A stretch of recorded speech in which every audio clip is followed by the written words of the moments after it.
Assalamualaikum warahmatullahi wabarakatuh.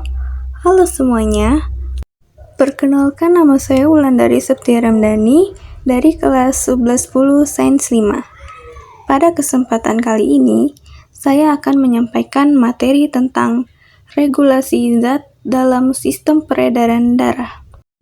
Simak terus videonya ya. Apa sih fungsi utama dari sistem peredaran darah kita? Sistem peredaran darah manusia berfungsi untuk mengangkut zat-zat penting seperti oksigen, nutrisi, hormon, serta membuang zat sisa metabolisme dari tubuh. Ibaratnya, ini adalah jaringan transportasi utama tubuh kita. Strukturnya terdapat 3 jenis, yaitu darah, jantung, dan pembuluh darah. Yang pertama yaitu darah. Darah adalah cairan tubuh berwarna merah yang beredar di seluruh tubuh manusia melalui pembuluh darah. Fungsinya sangat penting untuk mengangkut oksigen, nutrisi, hormon, serta membuang sisa metabolisme seperti karbon dioksida dan zat beracun. Komponen-komponen darah terdiri atas plasma darah, eritrosit, trombosit, dan leukosit. Plasma darah adalah cairan berwarna kekuningan yang menyusun sekitar 55% dari volume darah. Sekitar 90% plasma darah adalah air, sisanya terdiri dari protein, garam mineral, hormon, zat makanan, dan sisa metabolisme. Fungsinya untuk mengangkut hasil sisa metabolisme menuju organ ekskresi, mengangkut zat-zat makanan, juga berperan dalam pembekuan darah. Kemudian eritrosit atau sel darah merah. Eritrosit adalah sel berbentuk bulat pipih dan cekung di tengah. Warnanya merah karena mengandung hemoglobin, yaitu protein yang mengikat oksigen dan karbon dioksida.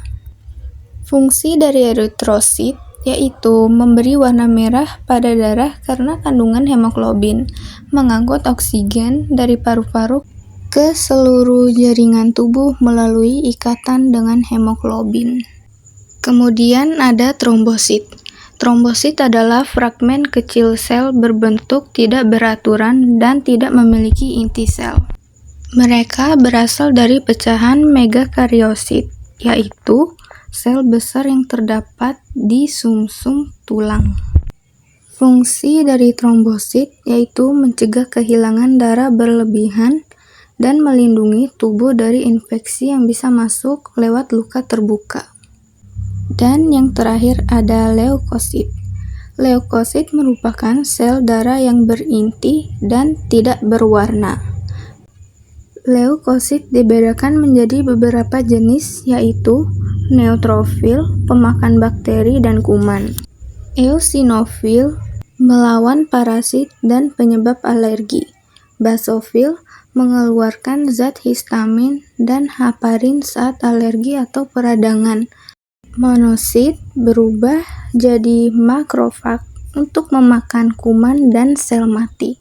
Dan yang terakhir ada limfosit, membentuk antibodi dan menjaga sistem kekebalan tubuh. Fungsi dari leukosit yaitu melindungi tubuh dari kuman, virus, dan bakteri melalui proses fagositosis. Apakah teman-teman tahu apa itu mekanisme pembekuan darah? Jawabannya, mekanisme pembekuan darah atau koagulasi adalah proses kompleks yang dilakukan tubuh untuk menghentikan pendarahan saat terjadi cedera pada pembuluh darah. Proses ini sangat penting untuk menjaga tubuh dari kehilangan darah berlebihan akibat luka. Saat pembuluh darah terluka, trombosit pecah dan melepaskan tromboplastin. Tromboplastin bersama ion kalsium mengubah protombin menjadi trombin. Kemudian, trombin mengubah fibrinogen menjadi benang fibrin. Benang fibrin ini membentuk jaringan yang menutup luka dan menangkap sel darah merah. Akhirnya, terbentuk bekuan darah yang menghentikan pendarahan. Kemudian, struktur yang kedua yaitu jantung. Jantung adalah organ berotot yang berperan sebagai pompa utama sistem peredaran darah. Ukurannya kira-kira sebesar kepalan tangan manusia dan beratnya sekitar 300 gram. Jantung memiliki 3 lapisan, yaitu endokardium, lapisan paling dalam yang melapisi ruang-ruang jantung. Miokardium, lapisan tengah yang tersusun dari otot jantung. Epikardium, lapisan luar yang melindungi permukaan jantung. Jantung juga memiliki 4 ruang, yaitu serambi kanan menerima darah kotor dari seluruh tubuh melalui vena besar. Bilik kanan memompa darah kotor ke paru-paru untuk pertukaran gas. Serambi kiri menerima darah bersih dari paru-paru.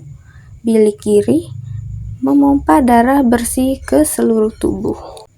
Fungsi jantung yaitu untuk memompa darah ke seluruh tubuh agar oksigen dan nutrisi tersebar ke semua sel, menerima darah kotor dari tubuh dan mengirimkannya ke paru-paru untuk dibersihkan, mengalirkan darah bersih dari paru-paru ke seluruh tubuh, dan yang terakhir, menjaga tekanan darah agar tetap stabil. Struktur yang ketiga yaitu pembuluh darah. Pembuluh darah adalah saluran tempat darah mengalir ke seluruh tubuh.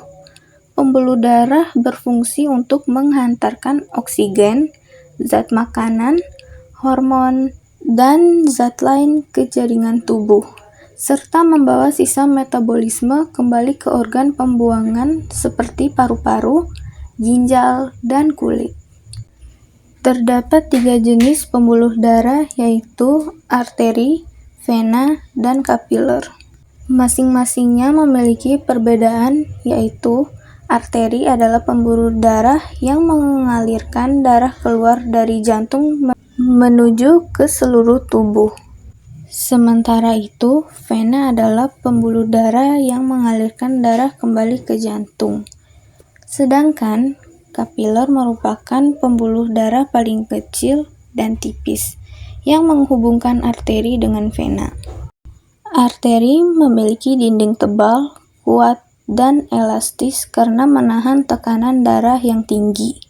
Vena memiliki dinding lebih tipis dan kurang elastis karena tekanan darah di dalamnya lebih rendah. Sedangkan kapiler hanya tersusun dari satu lapisan sel endotelium, sehingga memungkinkan terjadinya pertukaran gas, zat makanan, dan sisa metabolisme antara darah dan sel-sel tubuh. Teman-teman tahu tidak apa itu mekanisme peredaran darah? Peredaran darah adalah proses mengalirnya darah dari jantung ke seluruh tubuh dan kembali lagi ke jantung. Jantung berperan sebagai pompa yang menggerakkan darah melalui pembuluh darah. Peredaran darah dibagi menjadi 2, yaitu peredaran darah kecil dan peredaran darah besar. Pada peredaran darah kecil, darah dari jantung kanan menuju paru-paru untuk menukar gas, membuang karbon dioksida, dan mengambil oksigen, lalu kembali ke jantung kiri.